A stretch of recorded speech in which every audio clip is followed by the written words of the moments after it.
This is Mike from MPCstuff.com. Today we're going to show you how to upgrade your MPD218 with parts from MPC Stuff. So what we're going to do is we have a faceplate skin, a custom one, in a white color that we're going to apply. We have the clear pads here that we're going to install on it. That way they light up a little bit more on the whole top and the sides. And these chrome billet knobs we're also going to install onto the unit. So now we're going to take it apart and I'm going to show you how to do that. Alright, the first step is going to be to take these screws that are on the outside of the unit off. After you get those screws off, you'll be able to take off the bottom panel pretty easily. It just comes right off. And then you're going to see the more screws in here holding this panel in that are marked there. So we're going to pull those screws off. So now that we have these all off, we'll be able to tilt this like so. Just be careful with those ribbon cables. And then you're going to see the pad sensor here. So if you needed to change out the sensors, these are the sensors that you're going to change. Make sure these have two sides to them. The dull side is going to go towards this board. So the easiest way is just to take them out as they came in. So you remember these go towards the pads. So now you're going to be able to get the pads out of here. And we're going to change these to the clear pads. Alright, we put the clear pads in, put the pad sensor on correctly.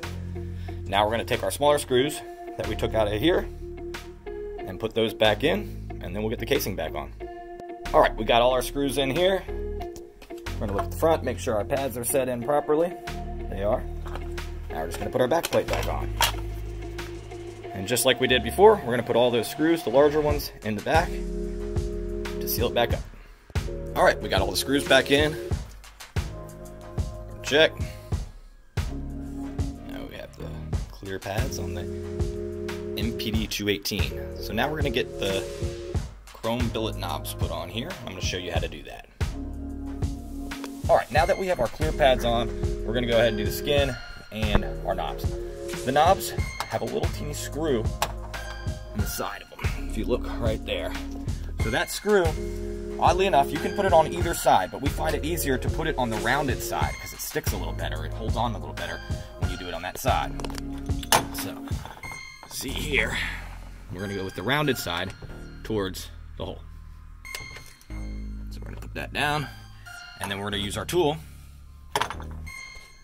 that you can buy on MPCstuff.com. We don't sell the tool with the knobs because we have so many different people that order the knobs for different things or already have the tool on their own. So the tool is sold separately. This is the older version of the tool. The newer version is a hex key. You can also find these at your hardware store. It's 0.9, so 0.09 millimeters. Or sometimes the Apple pentalobe screwdrivers that take apart iPhones can also work with it, so you can try that as well. Once you have it in there, pretty simple. Just going to screw in right there to get it to hold tight.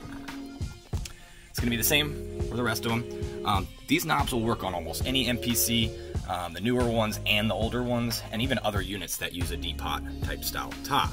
They will also work on some rounded ones, depending on the size. If you have any questions about that, you can ask us. So I'm going to go ahead and install the rest of these and then get to the skin. After thinking it over for a second, we decided that we're going to install the skin first because the skin fits pretty tightly around the knobs. If the knobs are off, it'll be easier to install that skin. So the skin, you just have to make sure to line it up. The main thing that we suggest is to pull the skin off first. And then after you get it off here, when you apply it, you're going to want to have somebody help you and hold on this side, or get a piece of masking tape or something like that to tape it to the edge. That way, when you're laying it down, it doesn't move, and then it can go down flat where it needs to go. Now there you have it. We have installed the skin. We also installed all the chrome knobs, and the unit looks pretty good. Even if you don't have an MPCX or a super expensive unit, you can still go ahead on MPCstuff.com and customize your MPD218 or any other MPD or MPC for that matter. Thanks.